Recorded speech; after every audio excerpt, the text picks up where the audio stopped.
खूप जुना आणि नैसर्गिक पदार्थ आहे।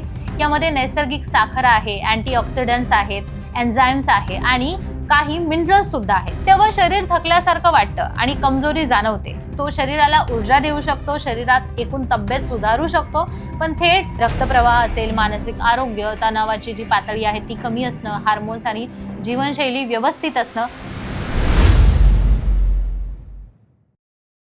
अनेक पुरुष आणि कपल्स यांच्या मनात एक प्रश्न नेहमी येतो, मध खाल्ल्याने खरंच सेक्शुअल स्टॅमिना वाढतो का? काही लोक सांगतात की रोज सकाळी मध खाल्ला तर शरीराला ताकद येते आणि लैंगिक क्षमता वाढते। पण यामध्ये खरं किती आणि गैरसमज किती हे समजून घेणं खूप महत्त्वाचं आहे। यावर प्रसिद्ध सेक्सॉलॉजिस्ट डॉक्टर उमेश मुंदडा काय सांगतात हे आज आपण या व्हिडिओच्या माध्यमातून जाणून घेणार आहोत। सर्वप्रथम ते समजावून सांगतात की मध हा खूप जुना आणि नैसर्गिक पदार्थ आहे। यामध्ये नैसर्गिक साखर आहे, अँटीऑक्सिडंट्स आहेत, एन्झाइम्स आहे आणि काही मिनरल्स सुद्धा आहेत। त्यामुळे मध शरीराला पटकन ऊर्जा देऊ शकतो। तेव्हा शरीर थकल्यासारखं वाटतं आणि कमजोरी जाणवते, तेव्हा मध खाल्ल्याने थोडी एनर्जी मिळू शकते।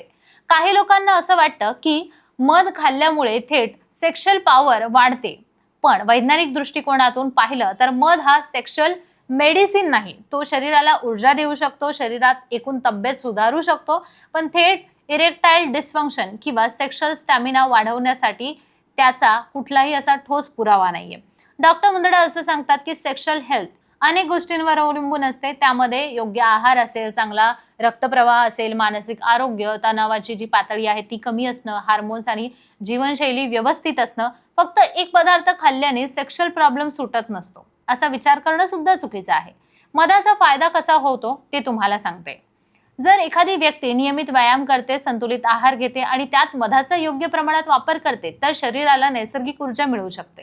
त्यामुळे थकवा कमी होऊ शकतो आणि शरीराची क्षमता सुद्धा सुधारू शकते। पण एखाद्याला इरेक्शनचा प्रॉब्लेम असेल, स्टॅमिनाचा प्रॉब्लेम असेल किंवा सेक्शुअल इच्छा कमी होण्यासारख्या समस्या असतील तर त्या फक्त मध खाल्ल्याने ठीक होत नाहीत। अशा वेळी योग्य तज्ञांचा सल्ला घेणं खूप गरजेचं असतं। याबद्दल अधिक वैज्ञानिक मार्गदर्शन देण्यासाठी डॉक्टर उमेश मुंदडा गेली अनेक वर्ष काम करत आहेत। डॉक्टर उमेश मुंदडा यांचं आशा किरण सेक्स क्लिनिक 1985 पासून आपल्या सेवेत आहे। ॲज अ क्लिनिकल सेक्सॉलॉजिस्ट म्हणून ते गेल्या 40 वर्षांपासून मार्गदर्शन करत आहेत।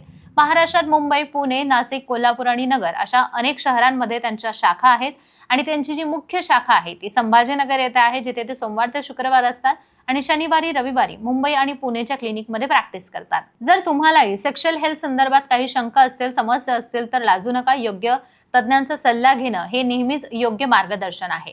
हा व्हिडिओ कसा वाटला नक्की सांगा आणि चॅनलला सबस्क्राईब करा।